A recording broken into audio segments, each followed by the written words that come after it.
What's up, gadget inspectors? It's Nick here, your lead gadget inspector, and UPS might as well have been Santa Claus today because they just dropped off my Galaxy Z Fold 7, and I wanted to talk about my first impressions. Let's get into it.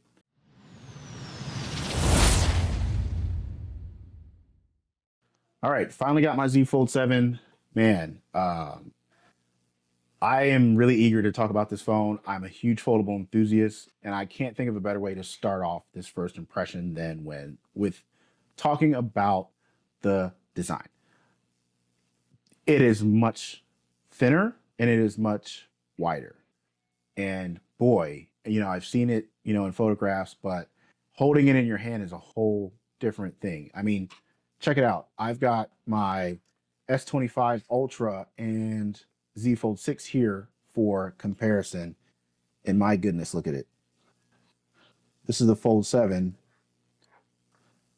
This is the S25 Ultra. And I mean, check that out. It's almost the same width, folded. Z Fold 6, forget about it. Look at that.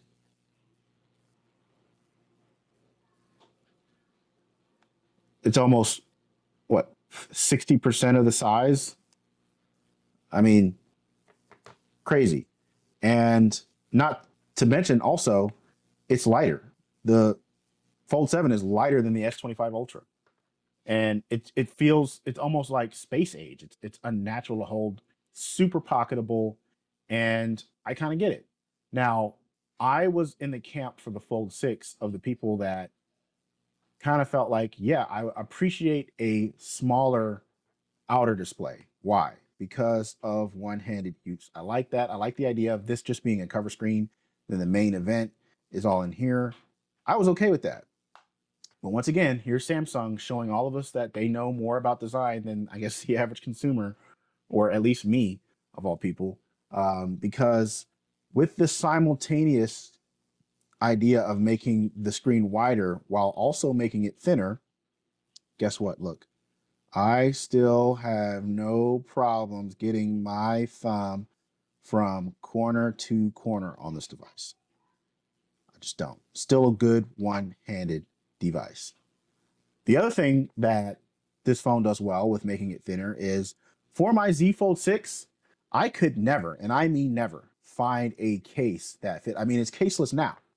It's caseless now, and it stays caseless because I never found a case that I felt like really fit, that I really liked.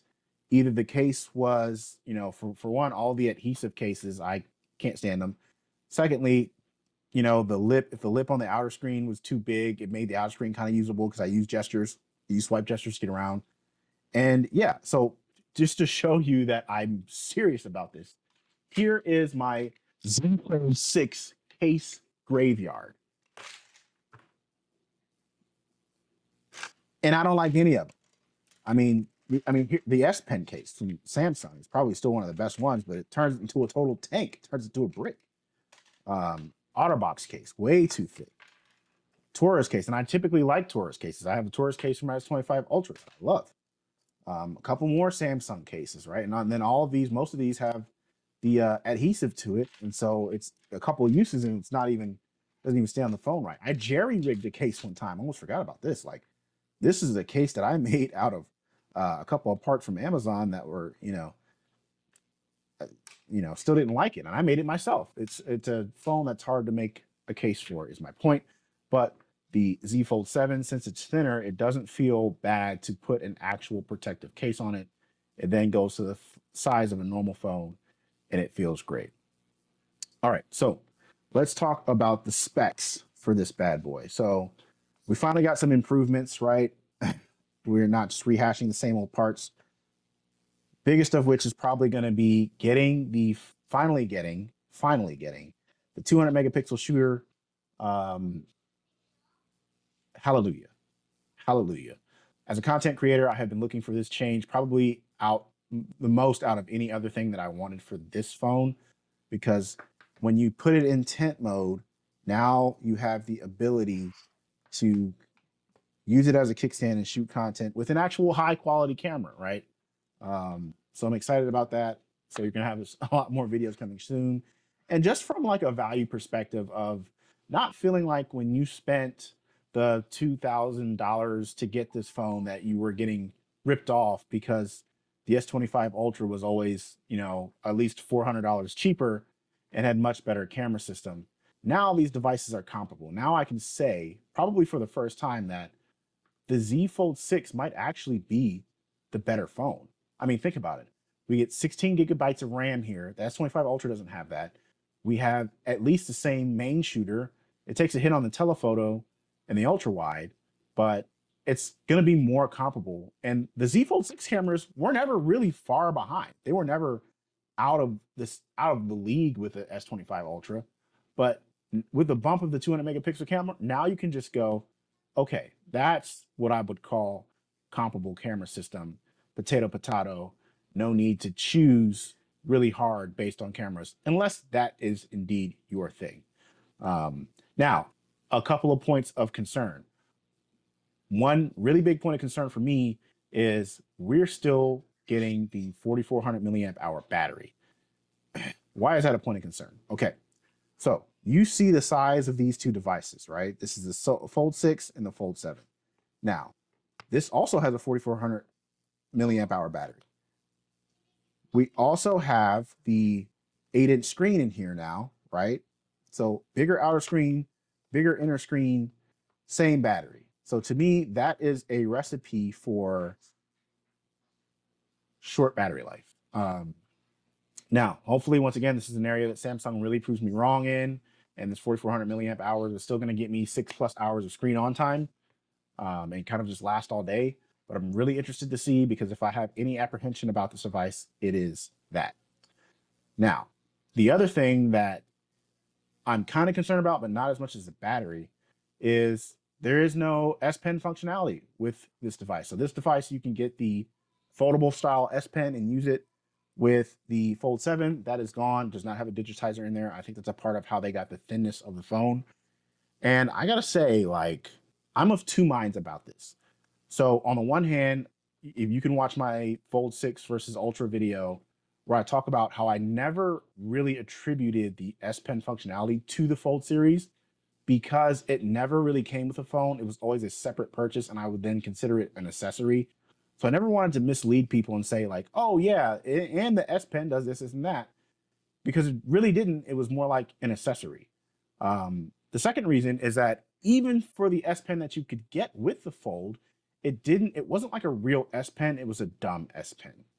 So kind of like no love lost. The S Pen was never really a Fold thing anyway. So why not go ahead and lean into what the Fold is? However, there's a second side of me that is for sure a tech enthusiast. And I am always an advocate for give me more features, don't take any features away, especially when you're raising the price. So it definitely feels like a loss in that sense. And it just hits me in the feels a little bit.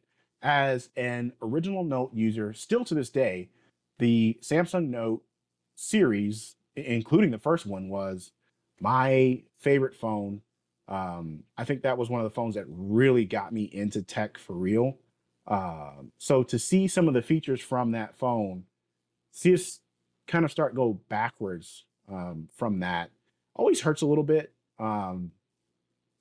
Sidebar, I think we should bring the word phablet back, right? Like, is this not a phablet? Is a book style foldable not a phablet? Look, phone, tablet, phablet. Either way you put it, either it's a phone tablet or a foldable tablet, phablet. Let's bring the word back, right? Because it applies to the book style foldables. And then the flip style foldables, we'll just call them foldables. And these will be called phablets. Anyway, sidebar over. But yeah, so I never really want to see that functionality go away. And quite frankly, even though I never really attributed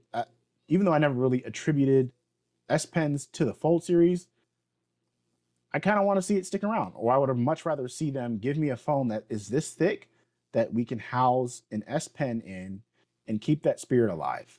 And this is actually doubly disheartening with the now S25 Ultra's S Pen not having that Bluetooth functionality with it. So yeah, I will continue testing the phone. I'm definitely going to put it through its paces. So go ahead, like, comment, and subscribe, because you're not going to want to miss my actual full deep dive review into the Galaxy Z Fold 7 or my comparison videos to the S25 Ultra and the Z Fold 6. But yeah, let me know what you think. Have you gotten your hands on it yet? Have you tested it out? Is it good? Is it bad? Do you like it? Do you not? Do you feel like it's a big waste of money? I don't know. Let me know. But until the next time, peace out.